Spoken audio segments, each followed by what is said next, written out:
Biglang nagimbal ang Santa Rosa, Laguna. Walang sinuman ang nag-akala na ang isang palaisdaan ng hito sa gilid ng lungsod ay magiging sentro ng isang balitang yayanig sa buong bansa. Nang umagang iyon, ang malamig na simoy ng hangin na tipikal sa Laguna ay bumabalot pa sa isang subdibisyon sa gilid ng malawak na kabukiran. Namumuo pa ang hamog sa mga dahon ng saging at gumamela. Ang huni ng mga maya ay masiglang nagpapaligsahan, at ang mga kalye ay halos walang tao pa, dahil karamihan sa mga residente ay naghahanda pa lamang pumasok sa kanilang mga trabaho.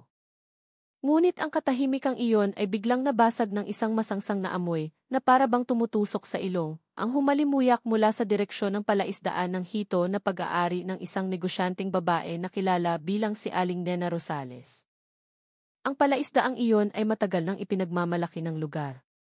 Marami ang humahanga sa tagumpay ni Aling Nena na nagawang gawing isang produktibong kabuhayan ang dating Leshan. Sa bawat anihan, mga maliliit na truck ang pumapasok at lumalabas, lulan ang mga sariwang hito na ibebenta sa mga palengke at kainan sa buong probinsya. Si Aling Nena ay kilala bilang isang babaeng palangiti at mapagbigay. Madalas siyang mamahagi ng ayuda sa mga kalapitbahay tuwing sasapit ang Pasko o pista. Marami ang tumatawag sa kanya bilang isang butihing ina ng komunidad, isang taong may malasakit sa kapwa. Ngunit nang umagang iyon, ang lahat ng magagandang pagtingin na iyon ay tila gumuho sa isang iglap. Isang GrabFood driver na nagngangalang Jose Reyes, o mas kilala bilang Jojo, ang unang nakapansin sa kakaibang pangyayari. Habang binabagtas niya ang daan malapit sa palaisdaan, isang matapang na amoy ang tumambad sa kanya, na halos magpaubo sa kanya. Noong una, inakala niyang amoy lang ito ng putik na natuyo sa init, ngunit habang papalapit siya, lalong tumitindi ang amoy hanggang sa masuka-suka siya. Itinabi niya ang kanyang motorsiklo, itinulak na matinding kuryosidad. Maingat siyang lumapit sa gilid ng palaisdaan, kung saan ang tubig ay mas malabo at mas maitim kaysa karaniwan. May napansin si Jojo na isang bagay na lumulutang, sa unang tingin, parang isang lumang basahan lamang.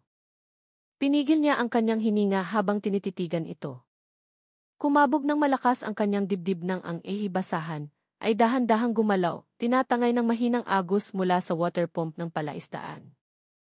Nanginginig ang kamay, kumuha siya ng isang mahabang kawayan na nakasandal sa isang maliit na kubo at sinubukang kalawitin ang bagay na iyon.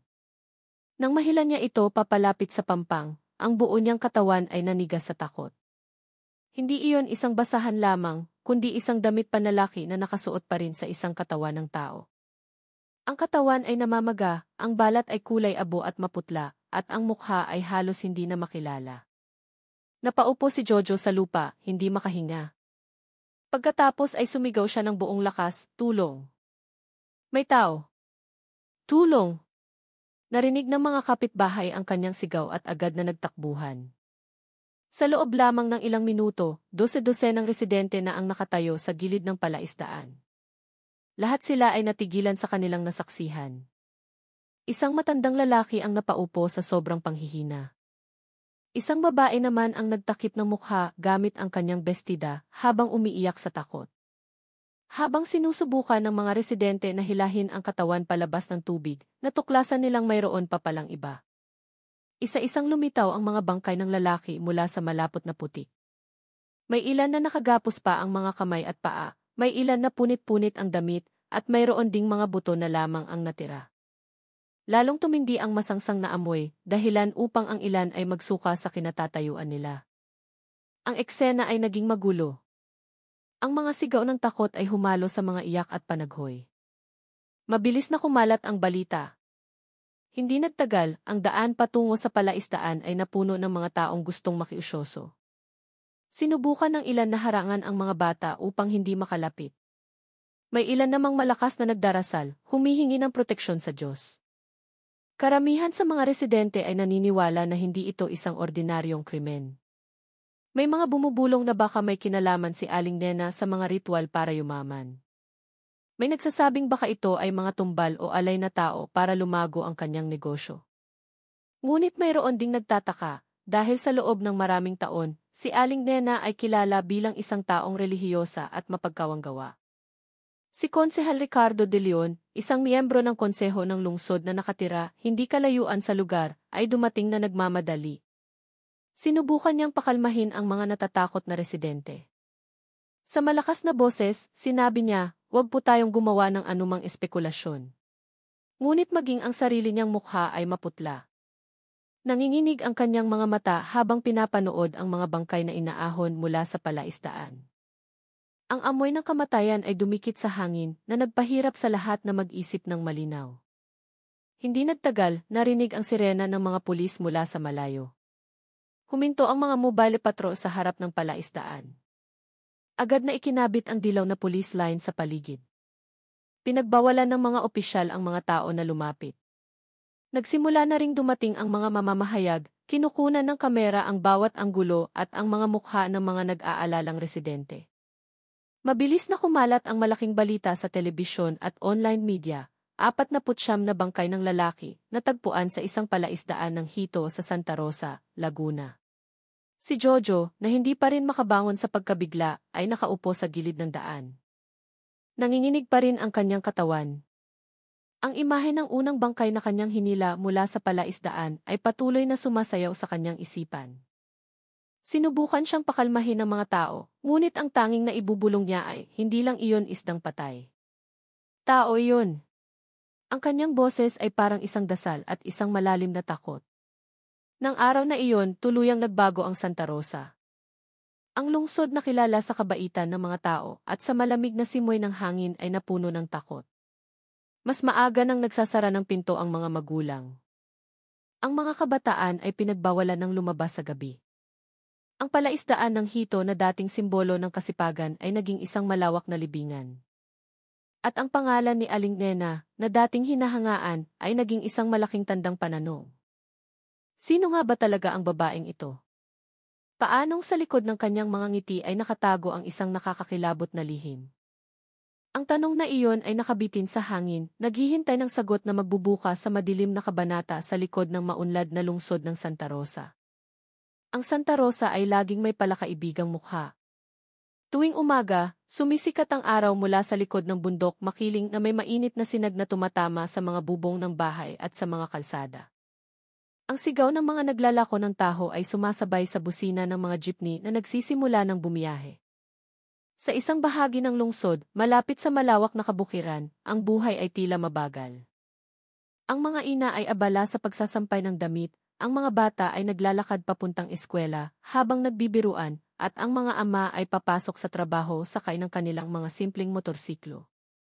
Kahit nasiksikan at abala ang lungsod, may mga sulok pa rin itong nagpapanatili ng pakiramdam ng isang mapagkalingang komunidad. Malapit sa isang malawak na latyan nakatayo ang palaisdaan ng Hito ni Aling Nena Rosales. Ang mga lawalawaan ay maayos na ginawa, pinalilibutan ng bakod na kawayan, at may simpleng sistema ng patubig. Madalas purihin ng mga residente kung gaano kasipag si Nena sa pagbuo ng negosyo mula sa wala. Dati, isa lamang siyang biyuda na nagtitinda ng gulay sa palengke. Ngayon, isa na siyang matagumpay na negosyante ng isda. Maraming kabataan sa kanilang barangay ang nabigyan niya ng trabaho. Tumutulong sila sa pagpapakain ng isda, paglilinis ng putik, o paghahatid ng ani sa palengke. Madalas sabihin ni Aling Nena na ang Hito ay isang pasensyosong nilalang. Nabubuhay ito sa maruming tubig, nakakatiis kahit gaano kasama ang paligid. Ang mga salitang iyon ay itinuturing na isang matalinong payo. Marami ang ginawa itong gabay sa buhay. Walang sinuman ang nag-akala na sa likod ng palaisdaang puno ng isda ay may nakatagong mas madilim pa. Karaniwan ang takbo ng mga araw. Nagtitipon pa rin ang mga tao sa isang maliit na kainan malapit sa pangunahing kalsada. Ang mga usapan ay tungkol sa presyo ng sili, sa laban ng Ginebra, o sa planong pagpapatayo ng bagong kalsada. Paminsan-minsan, nababanggit ang pangalan ni Aling Nena nang may paghanga. Pakiramdam ng mga residente ay mapalad sila na magkaroon ng isang kapitbahay na mapagbigay dahil madalas siyang mag-abuloy para sa mga okasyong pangrelihiyon o tumulong sa mga batang kapos sa pampaaral. Ngunit ang katahimikang iyon ay unti-unting nababagabag ng may ilang nakakaamoy ng kakaibang baho mula sa direksyon ng palaisdaan. Noong una, inakala nilang amoy lang iyon ng putik na dala ng hangin. Tuwing tag-araw, talagang mas nanlalagkit ang tubig sa palaisdaan. Pero iba ang amoy ngayon. Mas matapang, mas tumatagos, nakakahilo. Isang binata na nagngangalang Miguel na madalas tumulong sa pagpapakain ng isda ay nagtaka. Karaniwan, ang amoy ng hito ay malansa lang, ngunit nitong mga nakaraang linggo, ang amoy ay parang bangkay. Isang umaga, tinanong niya si Aling Nena. Sa isang matipid na ngiti, sumagot si Nena na normal lang iyon. Kapag mahaba ang tag-init, mas matapang talaga ang amoy ng palaisdaan. Kapag umulan, mawawala rin yan, sabi niya. Tumango si Miguel. Kahit hindi siya mapakali, pakiramdam niya ay may itinatago ito. Sa kainan, may ilang residente rin ang nagreklamo ng parehong bagay. Sabi ng isang ginang, madalas akong mahilo tuwing humahangin mula sa palaisdaan. Isang lalaki naman ang nagkwento na ayaw na ng kanyang anak na dumaan malapit doon dahil takot ito sa amoy. Ganoon pa man, sa tuwing may reklamo, laging may nagtatanggol. May nagsasabing guni-guni lang iyon. May iba namang nagsasabi, palaisdaan yan, natural lang na mabaho. Ang usapan ay hindi nagtatagal. Pinipili ng mga taong manahimik. Sa kabila ng lahat, malaki ang naitulong ni Aling Nena sa kanila. Walang sinuman ang nangahas na magbintang ng masama. Mas madaling magpanggap na walang nangyayari. Samantala, tuloy ang buhay sa lungsod. Sa sentro ng Santa Rosa, abala ang mga tao sa trabaho. Puno ng mamimili ang mga mall, dagsaan ang mga turista, at puno ng kabataan ang mga coffee shop. Salungat sa lahat ng ingay na iyon, sa tahimik na sulok ng lungsod, lalong tumitindi ang mabahong amoy. Sa gabi, dala ng hangin ang kakaibang amoy na gumigising sa mga tao mula sa kanilang tulog. Si Miguel, na hindi kalayuan ang bahay sa palaisdaan, ay madalas masuka. Sinusubukan niyang takpan ang kanyang ilong ng unan, ngunit hindi rin gaanong nakakatulong. Mula sa kanyang bintana, nakikita niya ang palaisdaan na nababalot ng manipis na ulap. Ang ilaw mula sa gasera na karaniwang nakasabit ay tila malabong-malabo. Ang tunog ng mga kuliglig ay humahalo sa ihip ng hangin, ngunit ang gabing iyon ay mas tahimik kaysa karaniwan. Napabuntong hininga si Miguel. Lalong lumalakas ang kanyang hinala, ngunit walang magawa. Lahat ay naghihintay pa rin. Ang amoy na iyon ay paunang tanda lamang ng isang malaking lihim na malapit ng mabunyag. Isang lihim na magbabago sa pananaw ng mga residente kay Aling Nena, sa kanilang sariling lungsod, at sa tunay na kahulugan ng katotohanan. Ang Santa Rosa tuwing tanghali ay laging maingay. Ang mga kalsada ay puno ng sasakyan, nag-uunahan ang mga busina, at ang mga nagtitinda sa bangketa ay nakahanay. Ngunit sa isang bahagi ng lungsod, sa kabila ng ingay, may isang pag-aalala na unti-unting gumagapang sa puso ng mga residente. Ang mabahong amoy mula sa palaisdaan ni Aling Nena ay hindi nawawala. Isang nagtitinda ng gulay na nagngangalang Aling Marni ay madalas magreklamo. Sabi niya, sa tuwing dumadaan siya malapit sa palaisdaan, sumasakit ang kanyang ulo at nangangati ang lalamunan. Ikinuwento niya sa mga kapitbahay na ang amoy ay parang sirang karne na ilang araw nang nakatago. Ang mga kalalakihang madalas tumambay sa kainan ay pinag-uusapan din ang parehong bagay. Inihahalin tulad nila ang amoy sa bangkay ng daga na nababad sa tubig. Si Miguel, ang binatang madalas tumulong sa pagpapakain ng isda, ay lalong hindi mapakali. Napansin niya na ang mga hito, na karaniwang masigla, ay tila tamad ng lumitaw sa ibabaw. Kapag naghagis siya ng pagkain, ilan lamang ang nag-aagawan. Ang tubig sa palaisdaan ay mas malapot tingnan. May mga bula na lumilitaw at pumuputok, nagkakalat ng mas matapang na amoy. Sinubukan ni Miguel na maglakas loob na tanungin muli si Aling Nena. Ang sagot na natanggap niya ay pareho lang sa dati. Isang matipid na ngiti, mga salitang pampakalma, at isang simpleng paliwanag tungkol sa tag-araw. Ngunit, ang tingin ng kanyang mga mata ay tila mabigat, na para bang may itinatago siya. Nagsimulang pag-usapan ng mga residente ang mga tsismis sa likod ng kakaibang amoy. May bumubulong na baka may bangkay ng malaking hayop sa loob ng palaisdaan. Mayroon ding nangahas na banggitin ang salitang engkanto o alay. Naniniwala ang ilan na ang isang biyudang biglang yumaman ay tiyak na may itinatagong lihim. Sabi nila, ang palaisdaan ay hindi lang lugar ng pag-aalaga ng isda, kundi isang lugar para magtago ng tumbal. Ganoon pa man, hindi lahat ay sumasang-ayon sa tsismis. Ilan sa mga nakatatanda sa komunidad ay ipinagtanggol si Aling Nena. Sabi nila, hindi tama na pagbintangan ang isang taong malaki na ang naitulong. Hindi ba't madalas siyang mag-abuloy sa mga okasyong pangrelihiyon? Hindi ba't tinutulungan niya ang mga batang mag-aral? Hindi ba't nagbibigay siya ng trabaho sa mga kabataang walang pinagkakaabalahan? Ang akusasyon na walang ebidensya ay sisira lamang sa mabuting pangalan. Ganoon ang sabi nila. Si Konsehal Ricardo de Leon, ang iginagalang na opisyal, ay minsan pang nagsalita sa harap ng maraming tao. Huwag tayong basta maniwala sa mga bulong-bulungan, sabi niya. Naniniwala siyang mabuting tao si Aling Nena. Hiniling niya sa mga residente na itigil ang pagpapakalat ng balitang hindi pa napapatunayan. Ang mga salitang iyon ay nagpatahimik sa ilan. Hindi sila nangahas na salungatin ang boses ng isang pinuno. Ngunit sa kaibuturan ng kanilang mga puso, lumalago pa rin ang pag-aalala. Si Miguel ay naipit. Sa isang banda, iginagalang niya si Aling Nena bilang kanyang amo. Sa kabilang banda, sinasabi ng kanyang puso, mayroong mali. Sa gabi, madalas siyang magising dahil sa matapang na amoy. Dala ng hangin ang mabahong simoy papasok sa kanyang kwarto. Tumingin siya sa madilim na langit, narinig ang tahol ng mga aso mula sa malayo. Ang takot ay humahalo sa kuryosidad. Lalong lumakas ang usapan sa kainan. Isang nasa katanghaliang gulang na lalaki ang nagkwento na ayaw na ng kanyang anak na dumaan malapit sa palaisdaan. Takot daw ang bata. Sabi niya, pakiramdam niya ay may nagmamasid mula sa likod ng ulap. Idinagdag ng isang ina na ilang beses na siyang nakakita ng truck na humihinto malapit sa palaisdaan tuwing gabi. Tahimik na dumarating ang truck at umaalis bago mag-umaga. Ngunit nang tanungin siya ng iba, pinili niyang manahimik. Takot na mapagbintangan na gumagawa ng tsismis. Mabilis na kumalat ang balita. Pinag-usapan ito sa palengke, sa eskwelahan, at maging sa kapilya pagkatapos ng misa.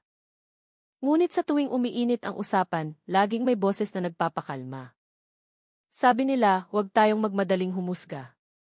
Hindi naman sigurado na bangkay ang naaamoy natin. Baka basura lang, baka putik lang. Doon natatapos ang usapan. Tila may isang hindi nakikitang pader na pumipigil sa lahat na magpatuloy. Lumipas ang mga araw, ngunit lalong tumitindi ang amoy. Para kay Miguel, ito ay isang senyales. Hindi niya alam kung anong senyales, ngunit sinasabi ng kanyang kutob na may isang malaking bagay na naghihintay na mabunyag. Nang gabing iyon, umupo siya sa labas ng bahay, nakatingin sa direksyon ng palaisdaan na malabong nakikita sa kalayuan.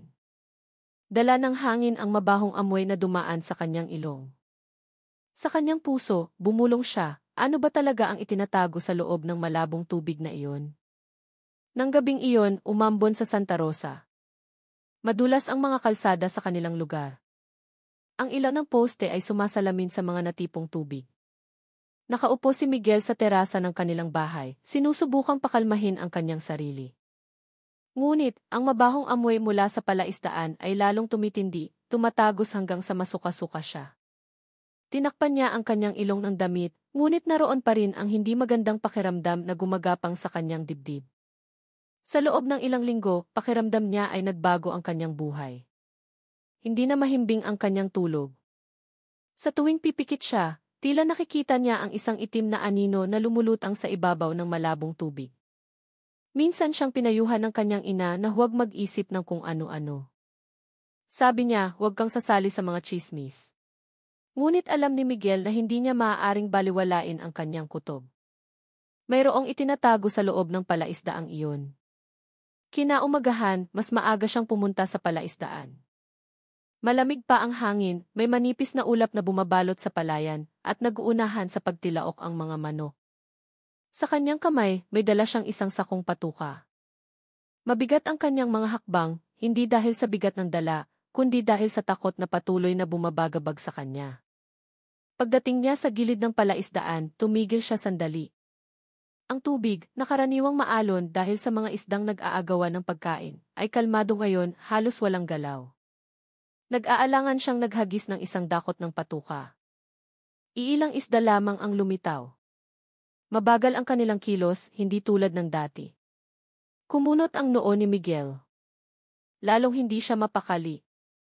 Tumingin siya sa direksyon ng maliit na kubo kung saan karaniwang nakaupo si Aling Nena. Ngunit nang umagang iyon, walang tao roon.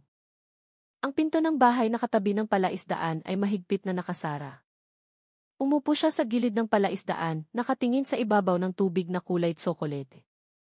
May maliliit na bula na lumitaw at pumutok, nagkakalat ng mas matapang na amoy. Otomatiko niyang tinakpan ang ilong. Lalong lumaki ang kanyang kuryosidad. Kinuha niya ang mahabang kawayan na ginagamit sa paghalo ng patuka. Maingat niyang itinusok ito sa ilalim ng palaisdaan. Naramdaman niyang may tumama sa dulo ng kawayan. Dahan-dahan niya itong iniangat. Isang madilim na tela ang dumikit sa dulo, basa, mabaho at mabigat. Akala ni Miguel ay basura lang. Ngunit nang hilahin niya ito ng mas malakas, nakakonekta ito sa isang malaking bagay. Biglang lumitaw ang isang braso ng tao na kulay asul, namamaga at puno ng putik. Gulat na gulat si Miguel, nanginginig ang buo niyang katawan. Napaupo siya. Nanlaki ang kanyang mga mata habang nakatingin sa katawan na lumitaw mula sa tubig. Hindi siya makapagsalita hanggang sa bumulala siya sa isang sigaw ng takot. May bangkay! May bangkay sa palaisdaan. Tumakbo siya ng mabilis papunta sa pangunahing kalsada. Hingal na hingal, nanginginig ang mga binti, ngunit patuloy na sumisigaw ang kanyang bibig.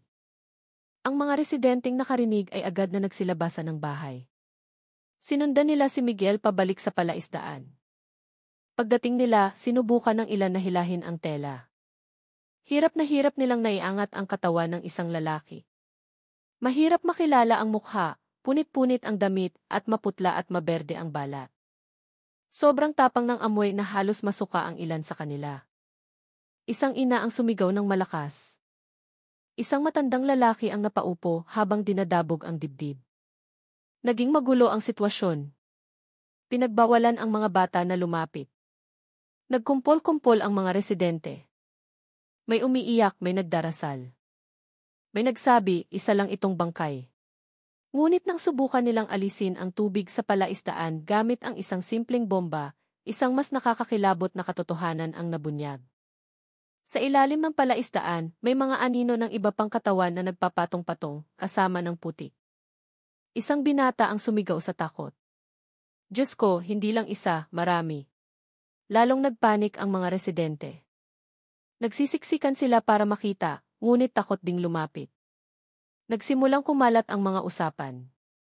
May naniniwalang may kinalaman ito sa mga ritual. Mayroon ding naghihinalang may serial killer. Ang pangalan ni Aling Nena ay nagsimulang banggitin ng may pagdududa. Paanong ang isang biyuda ay makakapagtago ng ganito kalaking lihim? Nakatayo si Miguel sa gitna ng karamihan. Nanginginig pa rin ang kanyang katawan. Nagsisisi siya at natatakot. Nagsisisi dahil sa matagal na panahon, nanahimik lang siya at hindi nangahas na magsalita tungkol sa mabahong amoy na palagi niyang naaamoy. Natatakot dahil alam niyang ang pagkakatuklas na ito ay magbabago sa lahat. Ang palaisdaan na dating pinagkukunan ng kabuhayan ay naging isang tahimik na saksi sa isang nakakakilabot na krimen. Nang araw na iyon, ang lugar na karaniwang tahimik ay biglang naging sentro ng atensyon. Nagsimulang marinig ang sirena ng mga pulis mula sa malayo. Dumating ang mga mamamahayag. Nakatutok ang mga kamera sa palaisdaan. Ang mga mukha ng mga residente ay kitang-kita. At si Miguel, ang simpleng binatang nagbabalak lang magpakain ng isda, ay naging pangunahing saksi na unang nakatuklas sa madilim na lihim. Alam niyang hindi na magiging pareho ang kanyang buhay. Lalong dumami ang mga tao sa paligid ng palaisdaan. Ang daanang lupa na nagdudugtong sa subdibisyon at sa palaisdaan ay siksikan sa mga taong gustong makiusyoso. Ang mga sigaw, iyak at dasal ay nagsama-sama. Ilan sa mga residente ay sinusubukan pa ring alisin ang tubig gamit ang mga simpleng kagamitan. Ngunit habang lumalalim ang kanilang ginagawa, mas maraming bangkay ang nakikita. Ang mabahong amoy ay tumatago sa ilong na nagpapasuka sa marami. Sa gitna ng kaguluhan, isang itim na kotse ang huminto sa gilid ng daan. Mula sa loob, lumabas ang isang lalaking nakaputing polo. Kalmado ang kanyang mukha kahit na may bakas ng pag-aalala. Siya si Konsehal Ricardo de Leon, ang miyembro ng konseho ng lungsod na nakatira sa lugar. Agad na nagbigay daan ang mga residente. Kilala siya ng lahat. Madalas siyang dumalo sa mga okasyon, tumutulong sa pagpapatayo ng kapilya, nagpapaaral ng mga ulila, at sumasali pa sa bayanihan tuwing may baha. Para sa marami, siya ay isang leader na may malasakit. Lumakad si Konsehal De Leon sa harap ng karamihan. Sa malakas na boses, hiniling niya sa mga residente na kumalma. Sinabi niyang maging mapagpasensya at ipaubaya ang kaso sa mga otoridad. Huwag tayong basta-basta humusga, sabi niya. Ang mabahong amoy na matagal na nating naaamoy ay misteryoso, pero hindi tayo dapat magpadalos-dalos. Ang kanyang mga salita ay may bigat, nagbibigay ng kaunting kapanatagan sa mga taong nagpapanik. Ilan sa mga residente ay tumango, kahit napuno pa rin ang takot ang kanilang mga puso. Sa kabila ng lahat, ang boses ng isang opisyal ng lungsod ay may malaking epekto. Isang nasa katanghaliang gulang na lalaki ang bumulong sa kanyang kapitbahay. Kung si konsehal na ang nagsalita, baka nga tama na huwag tayong basta magbintang. Isang umiiyak na ina ang nagsimulang tumahimik, sinusubukang ayusin ang kanyang paghinga. Sa gitna ng karamihan, nakatayo si Miguel na nanginginig. Nakatutok pa rin ang kanyang mga mata sa palaisdaan. Hindi niya basta-basta mapakalma ang sarili. Ang imahe ng braso ng tao na una niyang hinila mula sa putik ay malinaw pa rin sa kanyang isipan. Ngunit nang makita niya si Konsehal De Leon na kinakamayan ang mga residente isa-isa, may naramdaman siyang kakaiba. Ang ngiti na karaniwang mainit ay tila pilit. Ang tingin ng kanyang mga mata ay nanginginig na parang may itinatago.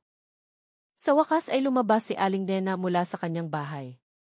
Nakasuot siya ng simpleng bestida. Maputla ang kanyang mukha. Sa mahinang boses, sinabi niyang wala siyang alam. Sabi niya, isa lamang siyang maliit na negosyante na nagtatrabaho para mapakain ang kanyang pamilya. Tiningnan siya ng mga residente ng may pagkalito. Mahirap paniwalaan na ang isang babaeng sa loob ng maraming taon ay tila malumanay ay makakapagtago ng ganito kalaking lihim. Ngunit, ang mga naunang sinabi ni Konsehal De Leon ay nagpatahimik sa ilan. Isang binata ang sumigaw at nagbintang na ang mga bangkay ay kagagawa ni Aling Nena. Ngunit agad siyang sinaway ng ilang nakatatanda. Huwag kang basta-basta magsalita, sabi nila. Hindi natin alam ang katotohanan. Baka may ibang taong sadya na nagtapon ng mga bangkay sa palaisdaan nang hindi nalalaman ng may-ari. Ang mga salitang iyon ay nagpatigil sa usapan. Walang nangahas na magpatuloy. Kinausap ni Konsehal De Leon ang mga pulis na kararating lang. Hiniling niya na gawin ang investigasyon ng maingat. Huwag daw sanang masira ang mabuting pangalan ng mga residente. Seryoso ang kanyang mukha, na para bang gusto niya talagang protektahan ang kapayapaan ng lungsod. Kinunan siya ng kamera ng mga mamamahayag, nagpapakita ng imahe ng isang lider na kasama ng kanyang mga nasasakupan sa panahon ng kalamidad. Ngunit sa likod ng lahat ng iyon, may mga senyales na nag-aalala sa ilan. Ilang beses na nagtama ang tingin ni Konsehal De Leon at ni Aling Nena. May isang pahiwatig na mahirap maintindihan. Tila mayroon silang lihim na hindi masabi sa harap ng publiko. Si Miguel, na nagmamasid mula sa malayo, ay kinilabutan. Hindi niya alam kung ano ang ibig sabihin ng tinging iyon, ngunit sinasabi ng kanyang puso na ang katotohanan ay hindi kasing simple ng nakikita. Pagsapit ng hapon, naglagay ng mas maraming dilaw na linya ang mga pulis, pinagbabawalan ang sinuman na lumapit sa palaisdaan. Ang mga bangkay na nayahon ay inilagay sa mga body bag. Ang mga ambulansya ay pabalik-balik, dinadala ang mga biktima sa ospital para sa identifikasyon. Nakatayo ang mga residente sa gilid ng daan. May nagdarasal pa rin, may tahimik lang na may malungkot na mukha. Tinapik ni Konsehal De Leon ang balikat ni Miguel at sinabing manatiling kalmado. Malaki ang naitulong mo sa pagtuklas nito, pero huwag kang matakot, poprotektahan ka ng gobyerno, sabi niya. Tumango lang si Miguel. Sa kanyang puso, lalong nagduda siya sa mga salitang iyon. Bakit ganoon kabilis magpakalma si Konsehal De Leon? Tila may gusto siyang pigilan bago pa man tuluyang mabunyag ang katotohanan. Nang gabing iyon, bumalik ang mga residente sa kani-kanilang bahay na may mabigat na puso. Ang palaisdaan ng Hito na dating ipinagmamalaki ay naging isang isinumpang lugar. Ang pangalan ni Aling Nena na dating hinahangaan ay napalitan ng mga bulong-bulungan na puno ng pagdududa. Ngunit sa likod ng lahat ng ingay, mayroon pa ring malaking pader na pumipigil sa mga residente na magsalita. Dahil isang babaeng mapagbigay at isang opisyal ng lungsod na iginagalang ay nakatayo pa rin bilang mga tagapagtanggol. Ang tanong, tunay ba ang kanilang pagiging tagapagtanggol o bahagi sila ng madilim na lihim na unti-unting nabubunyag? Lalong umingay ang sirena ng mga sasakyan ng pulis pagsapit ng gabi. Ang maliit na daan papunta sa palaisdaan ay napuno ng mga sasakyan ng mga otoridad. Isa-isang bumaba ang mga pulis na nakauniporme. Seryoso ang kanilang mga mukha, nagmamadali ang kanilang mga kilos. Mas humigpit ang dilaw na linya sa paligid ng palaisdaan ni Aling Nena. Ang mga residenteng dating nakatayo malapit ay napilitang umatras. Mula sa likod ng pansamantalang harang, nanonood na lamang sila mula sa malayo. Inilagay ang mga malalaking ilaw sa ilang sulok. Ang liwanag nito ay nagpakita sa malabong tubig ng palaisdaan. Ilang forensic expert na nakasuot ng special protective gear, may takip sa mukha at may guwantes sa kamay. Maingat silang bumaba, isa-isang inaahon ang mga bangkay mula sa putik. Nakahanay sa gilid ng daan ang mga puting body bag. Habang tumatagal, lalong dumadami. Hindi na kayang bilangin ang mga tao. Nagsisiksikan ang mga residente sa likod ng dilaw na linya. May nagtatakip ng bibig, may umiiyak ng mahina. Mayroon ding nakatayo lang na maputla ang mukha. Kumalat sa hangin ang mabahong amoy, humahalo sa amoy ng basang putik at sa usok ng sigarilyo ng mga pulis na nagbabantay. Nakatayo si Miguel sa gitna ng karamihan. Nanginginig pa rin ang kanyang katawan. Walang laman ang kanyang mga mata habang nakatingin sa mga body bag. Malinaw pa rin sa kanyang isipan ang imahe nang hilahin niya ang tela mula sa tubig. Gusto niyang sumigaw, ngunit hindi niya magawa. Tila nakakandado ang kanyang dibdib sa takot na hindi pa niya naramdaman dati. Nakaupo si Aling Nena sa isang plastik na upuan sa tabi ng kanyang bahay. Maputla ang kanyang mukha, walang laman ang kanyang tingin. Paminsan-minsan ay pinupunasan niya ang mukha ng kanyang damit. Isang pulis ang nakaupo sa tabi niya. Isinusulat ang bawat salitang sinasabi niya. Ngunit, laging pareho ang kanyang sagot. Wala siyang alam. Sabi niya, may-ari lamang siya ng palaisdaan na nagtatrabaho para mapakain ang kanyang pamilya. Wala nang iba. Lumapit si Konsehal de Leon sa mga otoridad na may matigas na boses. Hiniling niya na ang investigasyon ay huwag magdulot ng mas malaking kaguluhan. Sabi niya, sapat na ang panik ng mga residente. Kailangan daw magtrabaho ng mabilis at maingat ang mga pulis. Ang kanyang mga salita ay kinuna ng kamera ng mga mamamahayag. Ang imahe ng isang lider na may malasakit ay muling lumabas sa telebisyon. Ngunit para sa ilang masusing nagmamasid, tila tensyonado ang kanyang mukha. Puno ng pag-aalala ang kanyang mga mata. Sa kabilang banda, isang nasa katanghali ang gulang na ina na nagngangalang Aling Marnie ang nakatayo, habang mahigpit na yakap ang isang lumang alampay. Namamaga ang kanyang mga mata, mahina ang kanyang boses. Bumulong siya na baka kasama sa mga bangkay ang kanyang anak na nawawala 1 taon na. Walang nakakaalam kung saan nagpunta ang kanyang anak. Marami ang nagsasabing nag-abroad. Ngunit naniniwala si Aling Marnie na mayroong mali. Umiyak siya ng malakas, na nagpadama ng awa sa mga taong nakapaligid sa kanya. Lalong naging mabigat ang sitwasyon nang sumigaw ang isang opisyal habang binibilang ang mga bangkay na naiahon. 49. Umalingaungaw sa tainga ng mga residente ang bilang na iyon. Walang sinuman ang hindi napabuntong hininga. 49 na lalaki, lahat namatay nang hindi alam ng kanilang mga pamilya. Isang bilang na napakalaki para matawag na aksidente lamang. Abala ang mga mamamahayag sa pagkuha ng larawan sa bawat sulok. Ang mga larawan ng dilaw na linya, ng mga umiiyak na residente, at ng hanay ng mga body bag ay agad na kumalat sa telebisyon. Ang Santa Rosa, na karaniwang kilala bilang isang lungsod ng turismo at edukasyon, ay naging sentro ng atensyon dahil sa isang nakakakilabot na trahedya. Malalaking titulo ang nakalagay sa mga balita, 49 na bangkay ng lalaki, natagpuan sa palaisdaan ng Hito. Sinubukan ni Miguel na pakalmahin ang sarili sa pamamagitan ng pag-upo sa ilalim ng isang puno. Mabigat ang kanyang paghinga, malamig na pawis ang tumutulo sa kanyang noo. Ilang tao ang lumapit at tumapik sa kanyang balikat, tinatawag siyang mahalagang saksi. Ngunit para kay Miguel, ang salitang saksi ay nagpapabigat sa kanyang pasanin. Isa lamang siyang ordinaryong binata. Hindi niya kailanman inakala na ang kanyang buhay ay madadamay sa isang ganito kalaking pangyayari. Lumalim ang gabi. Abala pa rin ang mga pulis sa pagtatrabaho. Isa-isang dinala ang mga body bag sa mga ambulansya. Ang mga umiikot na ilaw na asul at pula ay tumatago sa dilim ng gabi. Dahan-dahang bumalik ang mga residente sa kanilang mga bahay, ngunit nanatili ang takot sa kanilang mga dibdib. Nagbulungan sila bago matulog, nagtatanong kung sino ang may gawa nito. Sa loob ng kanyang maliit na inuupahang bahay, nakaupo si Miguel na tulala. Hindi niya maalis sa isipan ang imahe ng palaisdaan. Naririnig pa rin niya ang sigaw ng mga tao nang unang iangat ang bangkay.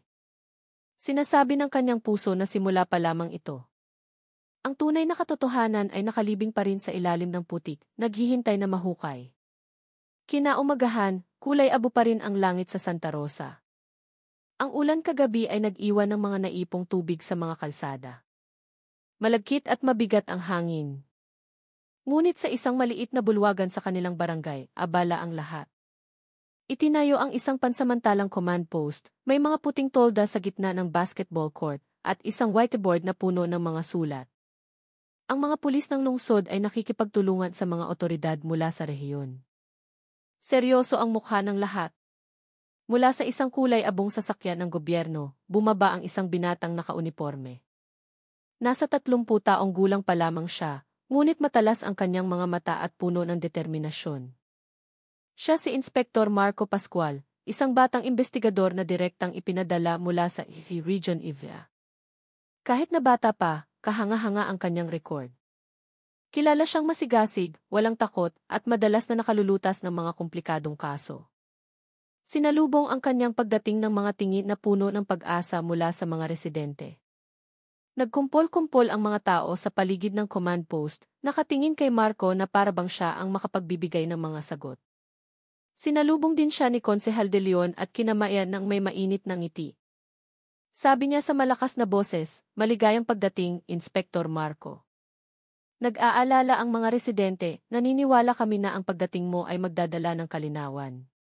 Tumango lang si Marco na parabang sinusubukang basahin ang isang bagay sa likod ng palakaibigang mukha na iyon. Matapos ang maikling koordinasyon, pumunta si Marco sa lokasyon ng palaisdaan. Tumayo siya sa gilid ng police line, nakatingin sa putik na nag-iwan ng madilim na anino.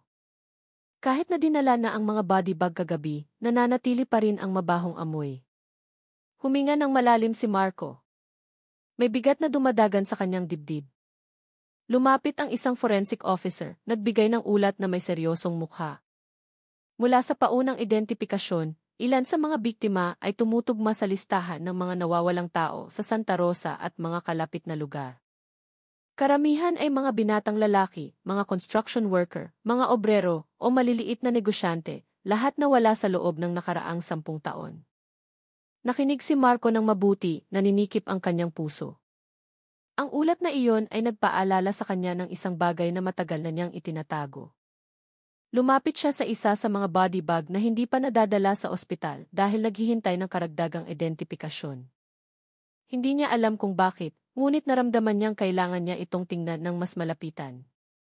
Sinubukan siyang pigilan ng kanyang kasama, ngunit binuksan pa rin ni Marco ng kaunti ang zipper. Biglang nanigas ang kanyang katawan. Ang maputlang mukha na iyon, kahit nasira na, ay may mga linya pa rin na kilala niya. Natahimik si Marco, nanginginig ang kanyang mga mata. Biglang bumalik ang mga alaala ng kanyang pagkabata.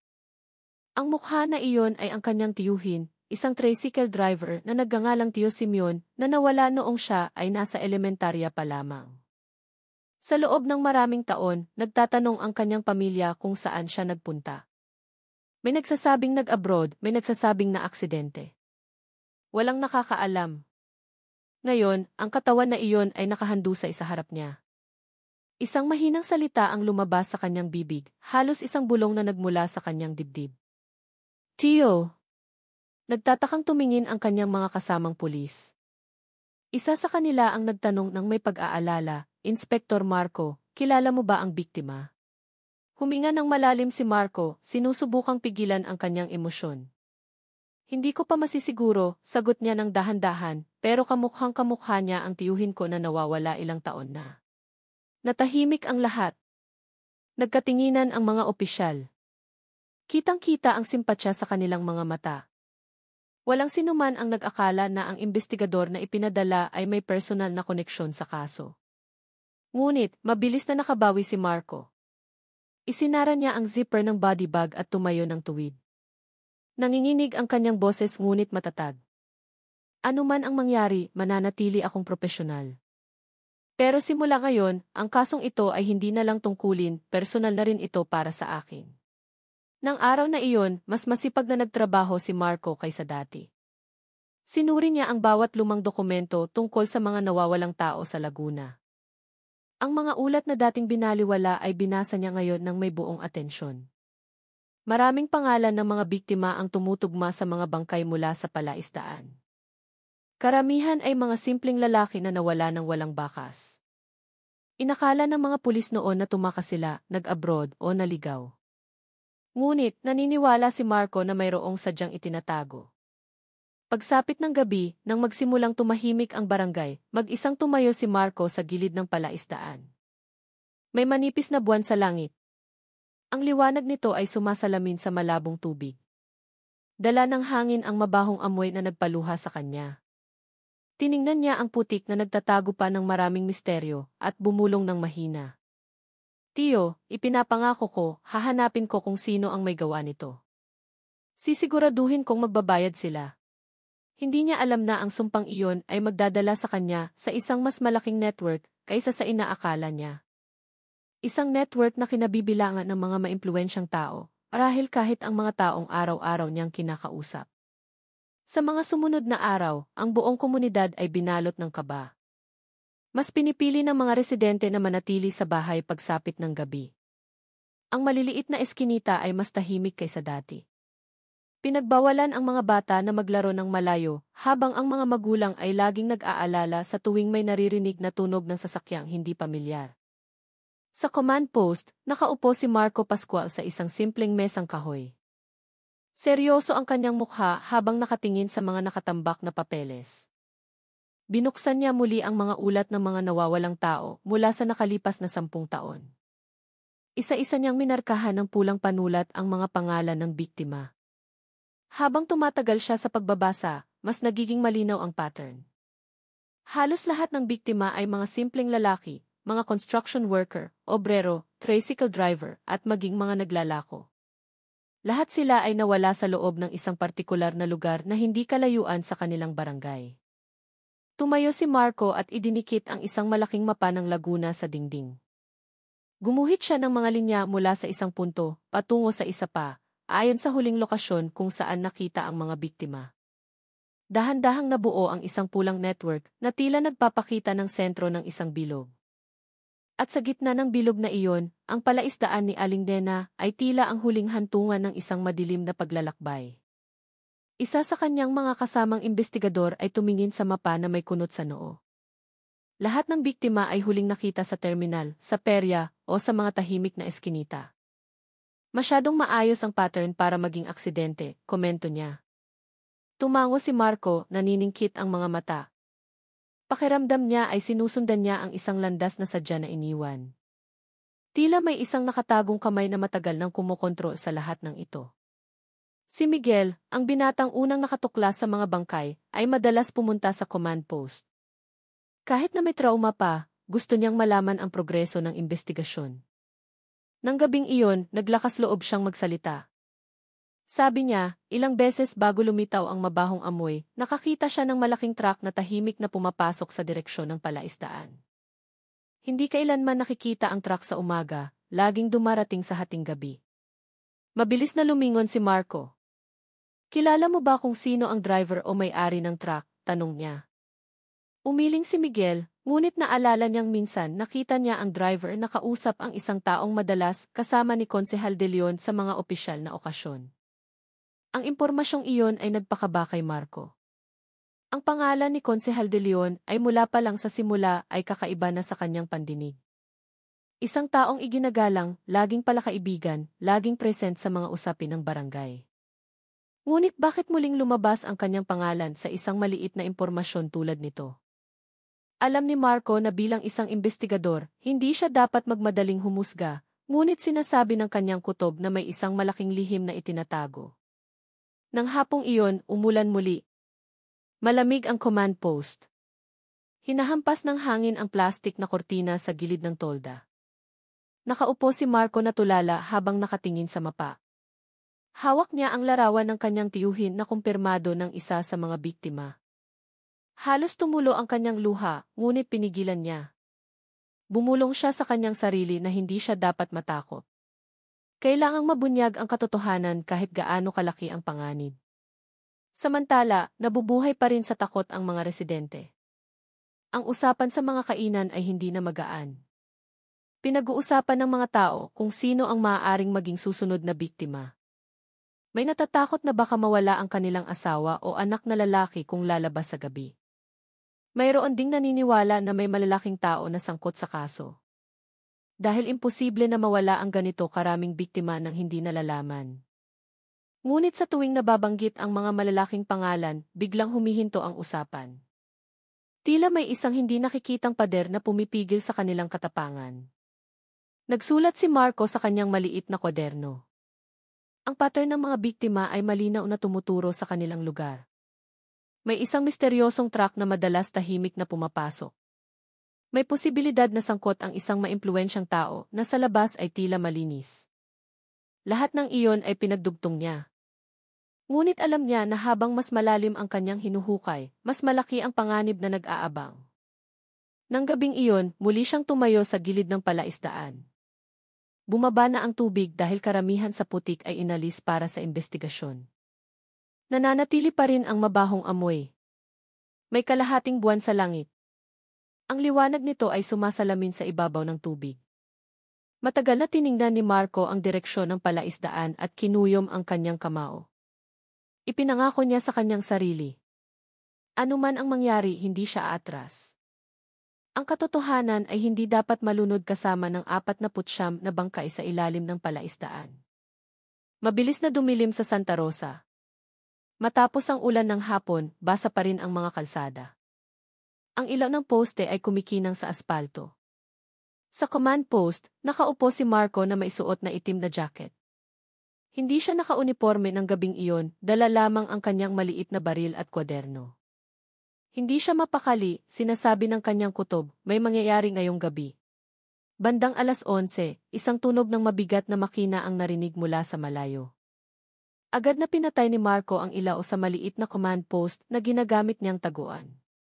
Mula sa siwang ng kortina, nakita niya ang isang kulay abong closed van na dahan-dahang dumadaan sa maliit na kalsada patungo sa isang lumang bodega malapit sa riles ng tren. Sadya na pinalabo ang ilaw ng van, halos hindi makikita kung hindi pagtutuunan ng pansin. Dahan-dahang pinaandar ni Marco ang kanyang sasakyan, sumusunod mula sa ligtas na distansya. Kalmado ang kanyang paghinga, matalas ang kanyang mga mata na nakatutok sa unahan. Patuloy na umandar ang van sa isang tahimik na daan at huminto malapit sa isang lumang gusali na matagal nang hindi ginagamit. Mula sa malayo, nakita ni Marco ang dalawang lalaking bumaba mula sa unahan. Binuksan nila ang likod ng van. Narinig ang tunog ng bakal na nagkikiskisan. Ngunit, ang nagpakilabot kay Marco ay ang mahinang tunog na sumunod. Narinig niya ang mahinang iyak na putol-putol, na para bang may isang taong nagpipigil ng hininga sa takot. Ang iyak na iyon ay malinaw na hindi tunog ng bagay, kundi tunog ng tao. Yumuko si Marco sa likod ng sasakyan, kumakabog ng malakas ang kanyang dibdib. Gusto niya sanang lumapit, ngunit kailangan niyang magpigil. Mas marami sila at wala siyang sapat na kasama ng gabing iyon. Ang tanging magagawa niya ay kumuha ng video gamit ang maliit na kamerang palagi niyang dala. Ang anino ng mga katawan na gumagalaw sa loob ng van ay malabong nakunan, sapat na para maging ebidensya na mayroon pang mga biktimang buhay. Isinara ng isa sa mga lalaki ng malakas ang likod ng van. Nag-usap sila sandali. Mahina ang kanilang boses, dala ng hangin. Hindi narinig ni Marco ang lahat, ilang salita lamang ang nakuha niya. Ngayong gabi. Ilabas. Huwag magpapahuli. Ang mga salitang iyon ay sapat na para tumayo ang kanyang balahibo. Muling umandar ang van. Sinubukan ni Marco na sumunod, ngunit biglang may isang motorsiklo mula sa kabilang direksyon na dumaan ng mabilis. Lumingon ang driver, matalim ang tingin sa sasakyan ni Marco. Sandaling natahimik, pagkatapos ay bumalik ang motorsiklo at sumunod. Nalaman ni Marco na nahuli na siya. Agad niyang pinatay ang ilaw ng sasakyan, tumabi sa isang maliit na daan, at pinatay ang makina. Mula sa dilim, nakita niyang huminto ang motorsiklo, hindi kalayuan. Tila may kausap sa telepono ang driver. Mahigpit na hinawakan ni Marco ang kanyang baril, mabigat ang kanyang paghinga. Ngunit, alam niyang hindi ito ang tamang oras para lumaban. Kung magpapadalos-dalos siya, ang mga biktimang buhay pa sa loob ng van ay maaaring mawala magpakailanman. Ilang minuto ang lumipas, umalis ang motorsiklo. Lalong lumayo ang van hanggang sa mawala sa labas ng lungsod. Nakatingin lamang si Marco na naninigas ang panga. Nabigo siyang sundan hanggang sa destinasyon, ngunit isang bagay ang sigurado.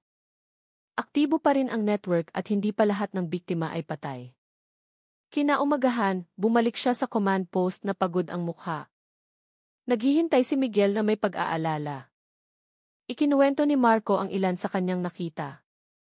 Natahimik si Miguel at sinabi ng nanginginig, "Totoo nga, Inspektor. May mga tao pa silang dinadala ng buhay." Tumango si Marco, namumula ang mga mata dahil sa kulang sa tulog. Hindi lang ito kaso ng pagpatay, kundi isang organisadong network ng human trafficking, sabi niya. Ang mga residenteng nakarinig ng balita ay lalong nag-alala. Ang usapan sa mga kainan ay napuno ng takot. Iniisip nila na baka ang kanilang mga kamag-anak o kapitbahay ang susunod na biktima. May bumubulong na tiyak na may malalaking tao na sangkot dahil imposible na ang ganito kalaking krimen ay magpapatuloy sa loob ng maraming taon nang hindi nalalaman. Sa likod ng lahat ng iyon, nagsulat si Marco sa kanyang kwaderno. Ngayong gabi, nakita ko ang isang kulay abong van. May mga biktimang buhay pa sa loob. May plano silang ilabas sila ngayong gabi. Kailangan kong kumilos ng mabilis bago mahuli ang lahat. Alam niyang mapanganib ang susunod na hakbang, ngunit alam din niyang bawat segundo ay buhay ang katumbas. Nang araw na iyon, mabigat ang hangin sa Santa Rosa.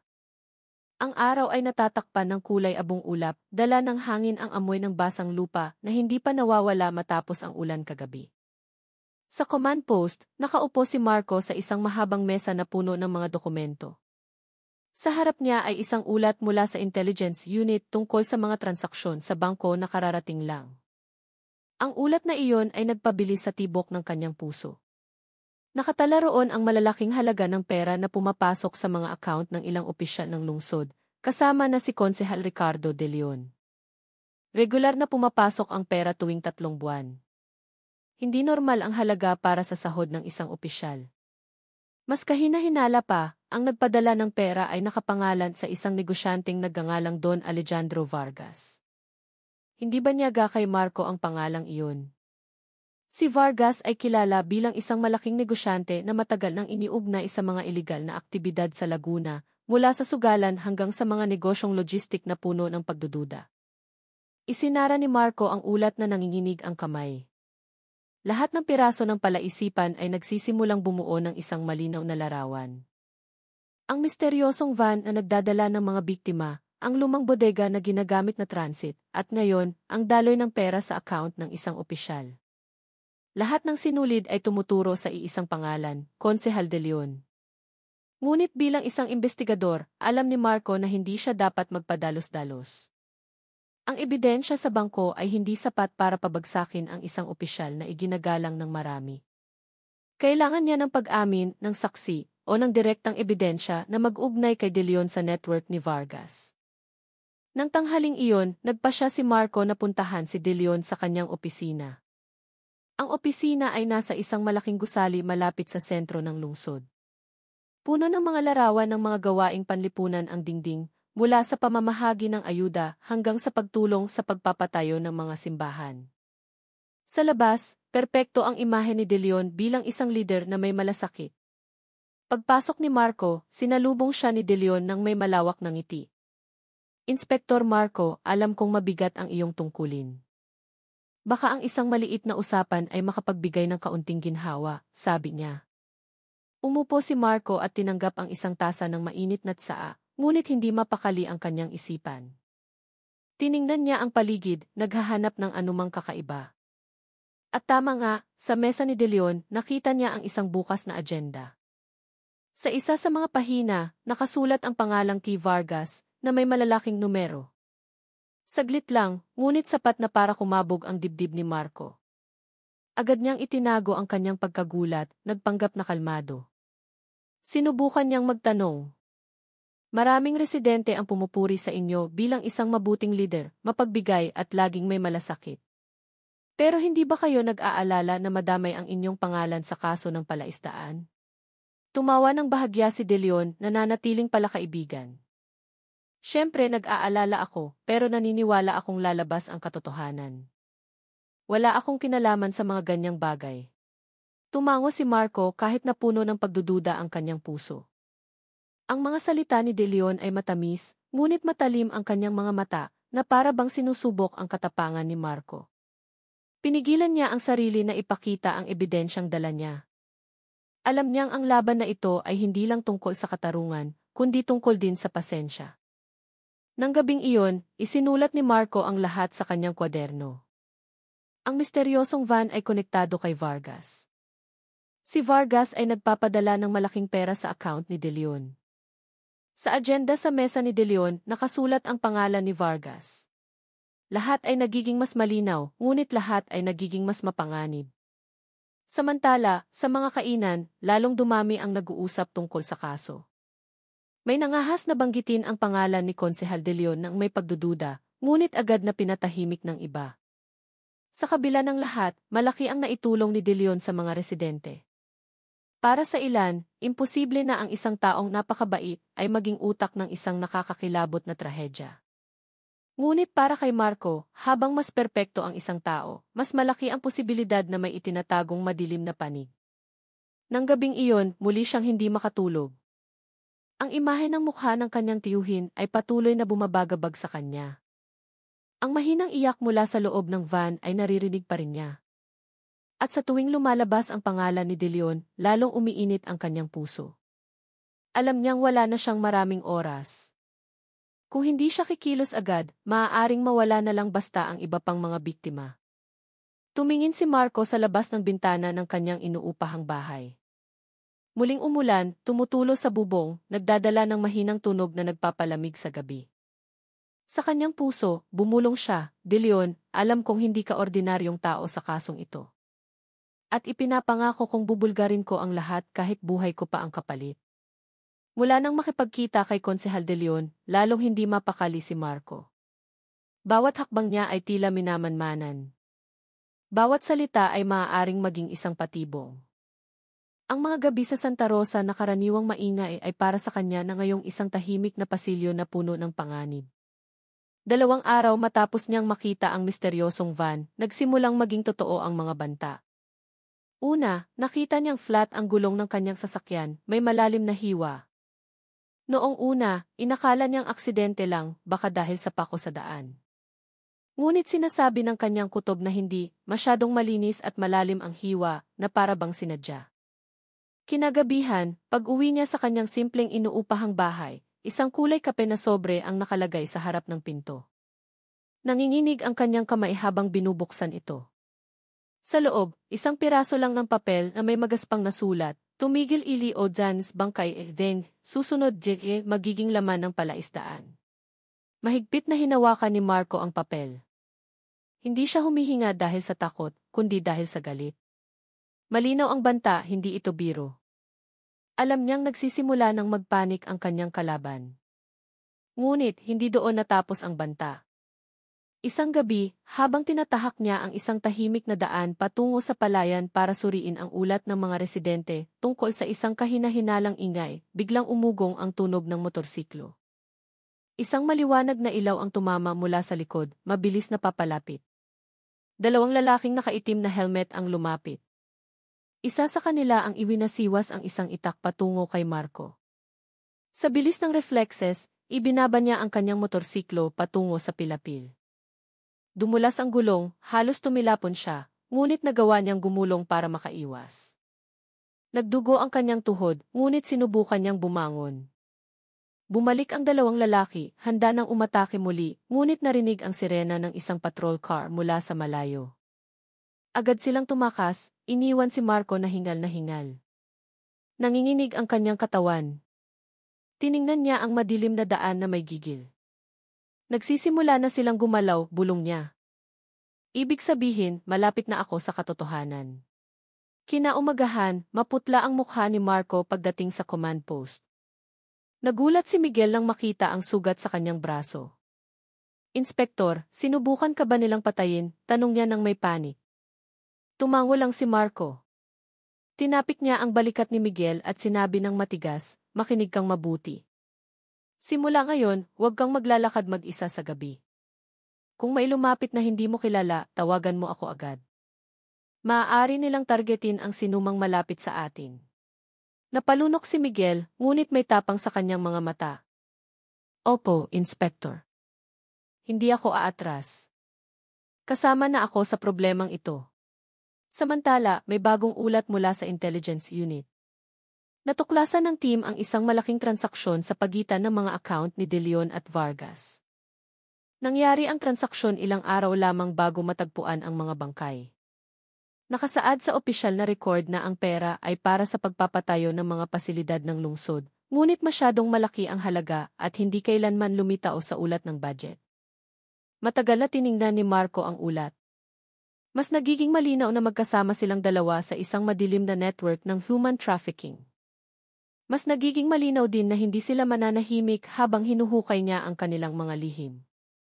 Nang gabing iyon, habang sinusubukan niyang magpahinga, isang malakas na tunog ang bumasag sa katahimikan.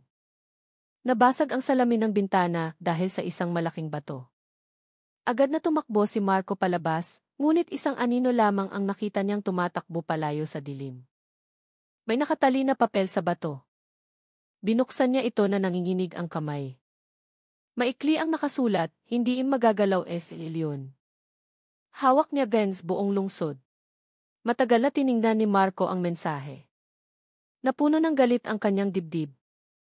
Nalaman niyang ang mensahe ay hindi lang isang banta, kundi isang pang-iinsulto.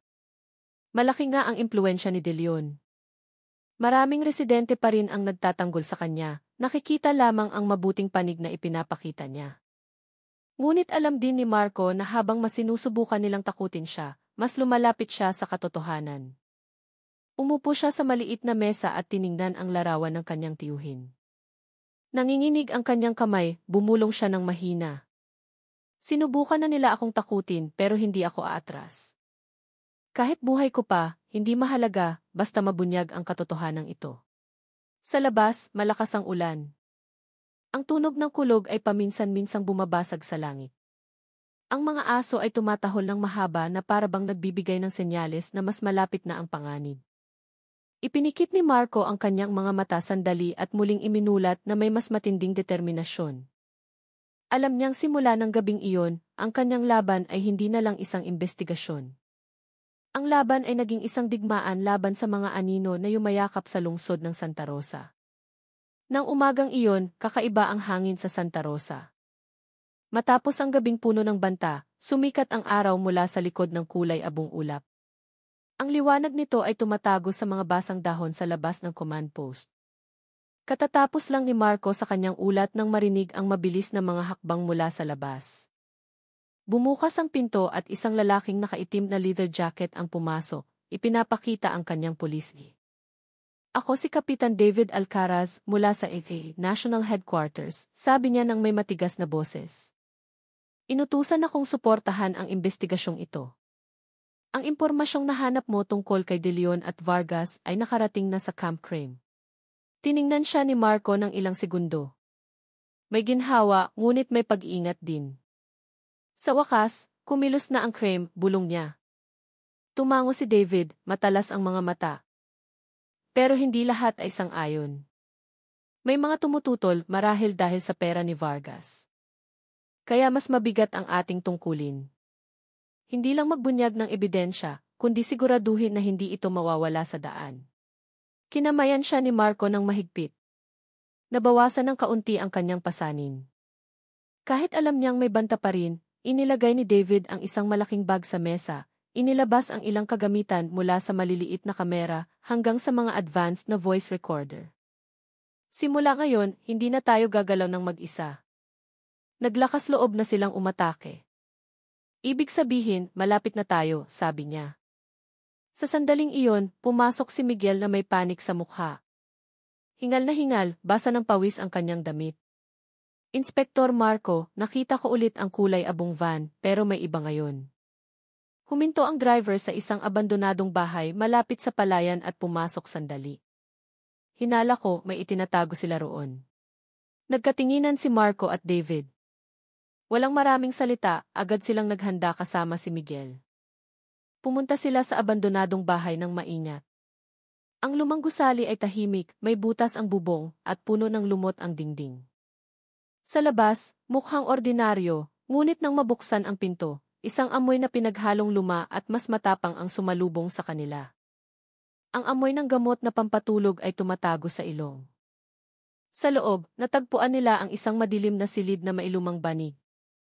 Sa sulok, may mga lubid, tela na pantakip sa bibig, at mga bote ng pampakalma na nagkala. Basa pa ang mga bakas ng paa sa sahig. Binuksan ni David ang isang maliit na flashlight. Tumama ang liwanag nito sa isang pulang mansa sa sahig. Kagagamit lang ng lugar na ito, bulong niya. Tiningnan ni Marco ang silid. Mabigat ang kanyang dibdib. Ito ay ginagamit na transit. Dito muna dinadala ang mga biktima bago ilabas ng lungsod. Tinakpan ni Miguel ang kanyang bibig. Maputla ang kanyang mukha. Totoo nga, ang barangay namin ay hindi lang tapunan, kundi hintuan din nila. Agad na kinuna ni David ng litrato ang lahat ng ebidensya. Kailangan nating kumilos ng mabilis. Kung malinis ito, mawawala ang mga bakas. Lumabas sila ng bahay na may mabigat na puso. Ngunit bago pa sila makapagsalita, isang babaeng nasa katanghali ang gulang ang lumapit na nanginginig. Puno ng kulubot ang kanyang mukha, namamaga ang mga mata sa kaiiyak.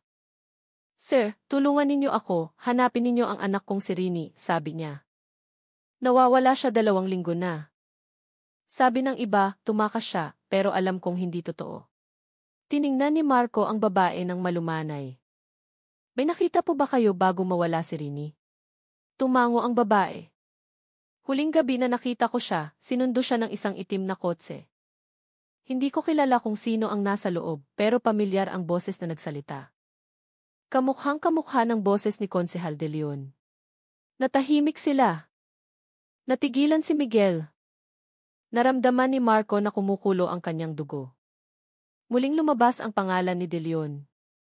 Ngayon, mula sa bibig ng isang inang nawalan ng anak. Hinawakan niya ang kamay ng babae. Huminahon po kayo. Gagawin namin ang lahat. Pagkaalis ng babae, binuksan ni David ang kanyang laptop. Ipinakita niya ang bagong data. Sinusubaybayan namin ang isa sa mga kumpanya ng logistic ni Vargas.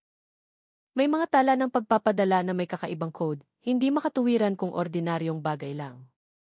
At ang interesante, bawat code ng pagpapadala ay tumutugma sa petsa ng mga ulat ng nawawalang tao sa paligid ng Laguna. Lumapit si Marco, naniningkit ang mga mata. Kaya tinatakpan nila ang pagpapadala ng tao ng mga peking tala. Tumango si David. Tama. At lahat ng ruta ay dumadaan sa bodega malapit sa riles ng tren. Iyon ang kanilang sentro. Kinuyom ni Marco ang kanyang kamao at isinara ang kanyang kwaderno ng malakas. Kung gayon, hindi na tayo pwedeng maghintay. Kailangan nating magplano para pasukin ang bodega na iyon. Nandoon ang susi sa lahat. Si Miguel, na kanina pa nakikinig, ay nag-angat ng ulo. Kung kailangan ninyo ng tulong, handa po ako. Hindi ako pulis, pero anak ako ng barangay na ito. Ayaw kong patuloy na madungisan ang pangalan ng aming lugar. Matagal na tiningnan ni Marco si Miguel. Alam niyang bata pa ito, mapanganib kung isasama. Ngunit, ang katapangan ni Miguel ay tapat. Tumango siya. Sige, pero huwag kang kikilos ng mag-isa. Ikaw ang magiging mata at tainga namin. Tandaan mo, ang kaligtasan mo ang pinakamahalaga. Nang gabing iyon, sa unang pagkakataon mula nang magsimula ang kaso, hindi naramdaman ni Marco na nag-iisa siya. Mayroon na siyang kasama, si David, isang pulis na handang lumaban sa sistema, at si Miguel, isang binatang handang isugal ang buhay para sa katotohanan. Ngunit alam din niya na habang dumarami ang kanyang mga kaalyado, mas malaki rin ang panganib. Hindi mananahimik sina Vargas at De Leon. Ang kanilang ganti ay maaaring tumama sa sinuman. Sa labas, tumunog ang kampana sa maliit na outpost ng barangay. Hating gabi na. Tiningnan ni Marco ang malaking mapa sa mesa. Ang mga pulang linya ay nagdudugtong sa mga pangalan ng mga biktima sa mga madidilim na punto sa Laguna. Bukas, magsisimula tayo ng bagong hakbang. Ngayon, sila naman ang dapat matakot, hindi tayo, bulong niya. Maulap ang langit sa Santa Rosa ng gabing iyon. Tinakpan ng madilim na ulap ang liwanag ng buwan na nagpadilim sa mga kalsada sa paligid ng riles ng tren. Isang manipis na ambon ang bumabagsak, nagpapalamig sa hangin. Dahan-dahang naglakad sina Marco, David, at Miguel sa gitna ng mga anino ng mga lumang gusali. Hindi sila naka-uniforme, mga madilim na jacket lang para hindi mapansin. Ang bodega na kanilang target ay matatag na nakatayo, na may kupas na pintura. Puno ng lumot ang dingding, kinakalawang ang malaking pintong bakal. Mula sa malayo, may 2 truck na nakaparada sa tabi nito. Isang maliit na ilaw ang nakatutok sa pinto, nagpapakita sa ilang malalaking lalaki na nagbabantay. Malinaw na nakikita ang mga baril sa kanilang mga baywang. Napalunok si Miguel.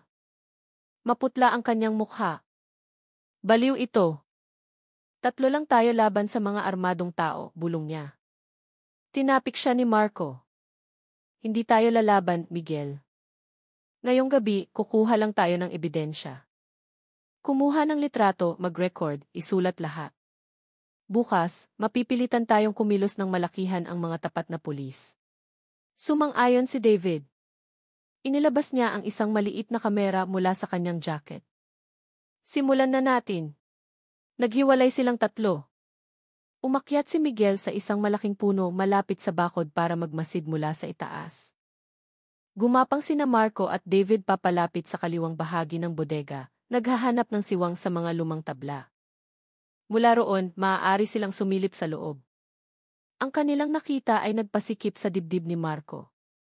Sa loob ng bodega, ilang lalaki ang nakaupo, at sa sulok, may 12 ng binatang lalaki na nakatali ang mga kamay at may takip sa bibig.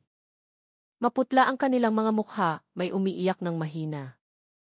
Ang ilan ay tila napakahina na, halos walang lakas. Tinakpan ni Marco ang kanyang bibig, sinusubukang pigilan ang emosyon. Diyos ko, hindi na ito hinala, totoo ito, bulong niya. Agad na itinutok ni David ang kanyang kamera, kinukunan ang bawat detalye. Kailangan nating makuha ang mukha ng mga bantay, numero ng sasakyan, at kondisyon ng mga biktima. Iyan ang gintong ebidensya. Biglang umandar ang makina ng truck. Bumukas ang pinto ng bodega. Sinimulan ng ilang lalaki na isakay ang mga biktima sa truck. Mabilis silang kumilos na para bang sanay na. Nanggigil si Marco. Ililipat nila ang mga biktima ngayong gabi. Kung hahayaan natin, mawawala na naman ang bakas. Ngunit pinigilan siya ni David. Kalma, kung aatake tayo ngayon, talo tayo. Mas mabuting sundan natin mula sa malayo. Bago pa sila makapagpasya, isang tunog ng pagkabali ang narinig mula sa puno. Nadulas si Miguel, nabali ang isang sanga, halos mahulog ang kanyang katawan. Kahit na nakakapit siya, sapat na ang ingay para mapansin ng mga bantay. Sino yan? Sigaw ng isa sa kanila. Itinutok ang ilaw sa direksyon ng puno. Nagpanik si Miguel, agad na tumalon at tumakbo. Nagpaputok ng babala ang mga bantay. Ang tunog ng baril ay bumasag sa gabi. Walang pagpipilian sina Marco at David. Tumalon sila mula sa kanilang taguan, hinila si Miguel na halos mahuli na. Naging magulo ang sitwasyon. Sumigaw ang mga bantay. Nagsimulang umalis ang truck. Takbo, sigaw ni Marco habang hinahabol. Mabilis na inihagis ni David ang mga pako sa gulong ng truck. Sumabog ang gulong sa unahan, muntik nang tumaob ang sasakyan. Narinig ang mga sigaw mula sa loob ng bodega. Nagpanik ang mga biktima. Sa kaguluhan, nagawang kunan ni Marco ng malinaw na litrato ang mukha ng isa sa mga bantay. Ngunit, isang bala ang dumaan ilang pulgada lamang mula sa kanyang ulo. Hindi sila pwedeng magtagal. Takbo na, sigaw ni David. Tumakbo silang tatlo sa dilim. Hingal, nadudulas sa putik habang umuulan ng bala mula sa likod. Sa kabutihang palad, dahil sa ulan, madulas ang daan. Hindi sila naabutan ng mga bantay. Pagdating sa command post, puno sila ng putik.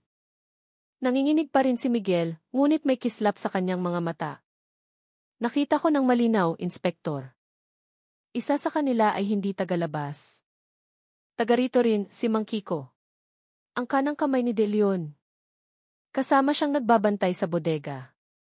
Natahimik si Marco, namutla ang mukha, na para bang sinaksak ang puso.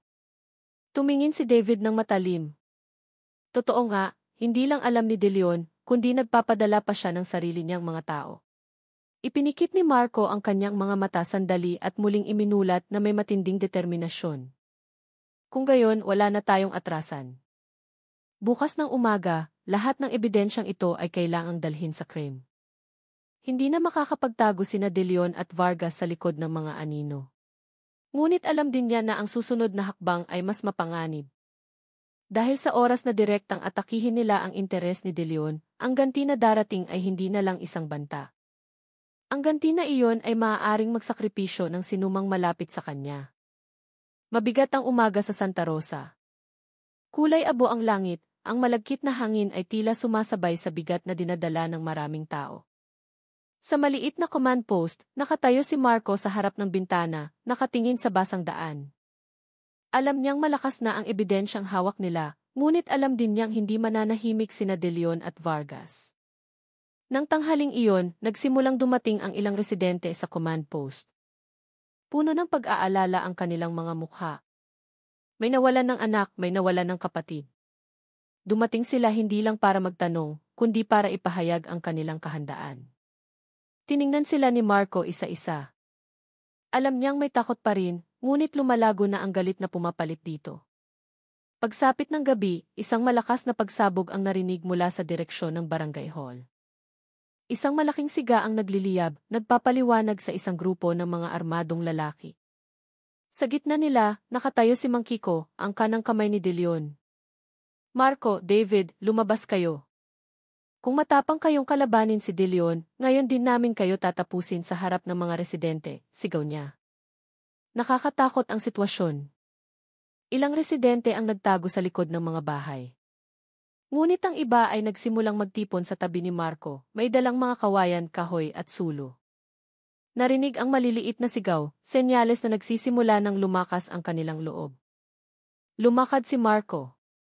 Kiko, tama na. May ebidensya kami sa lahat ng krimen ninyo.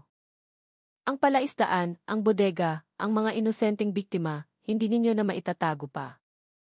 Ngayong gabi, hindi lang ako ang kalaban ninyo, kundi ang buong barangay. Sumigaw ang mga residente, nagbibigay ng lakas ng loob. Tumawa si Kiko. Ebidensya. Akala mo ba maililigtas ka niyan?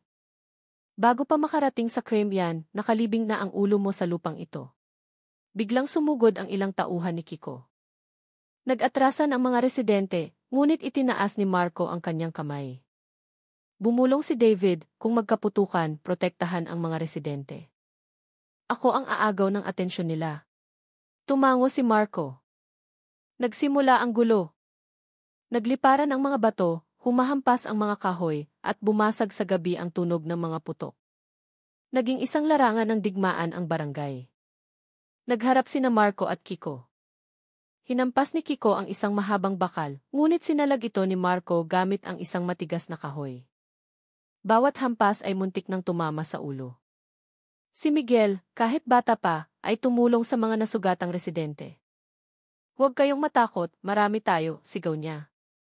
Nagpaputok si David sa air. Ilang tauhan ni Kiko ang umatras sa takot. Ngunit nanatili si Kiko, puno ng galit. Sa wakas, nagawang hampasin ni Marco ang braso ni Kiko. Nahulog ang hawak nitong bakal. Agad na sumugod ang mga residente at itinali si Kiko. Narinig ang maliliit na sigaw ng tagumpay, ngunit nananatiling tensyonado ang sitwasyon. Dahil sa malayo, narinig ang tunog ng mga sasakyan. Si Vargas, bulong ni David. Nagpadala sila ng backup. Nagpanik ang ilang residente, ngunit tumayo si Marco. Huwag kayong aatras. Ito ang ating lupa. Kung aatras tayo ngayon, sila na ang maghahari magpakailanman. Isang ina ang nagsindi ng sulo. Hindi na kami tatakbo. Kinuha na nila ang aming mga anak. Pinatay nila ang aming mga asawa. Ngayong gabi, lalaban kami. Lalong lumakas ang sigaw ng mga residente. Huminto ang mga sasakyan. Dose-dose ng armadong lalaki ang bumaba. Handa silang umatake. Naramdaman ni Marco ang malamig na pawis, ngunit mas lumakas ang kanyang determinasyon. Kung digmaan ang gusto ninyo, handa kami ngayong gabi. At hayaan nating ang Diyos ang humusga kung sino ang tama, sigaw niya. Huminto ang mga itim na sasakyan na lulan ang mga tauhan ni Vargas sa harap mismo ng barangay hall. Ang mga ilaw nito ay tumago sa kadiliman na nagpamutla sa mukha ng mga takot na residente. Mula sa sasakyan, bumaba ang dose-dose ng armadong lalaki. Sa gitna nila, isang lalaking naka-Amerikana, malaki ang tiyan at puno ng kayabangan ang mukha.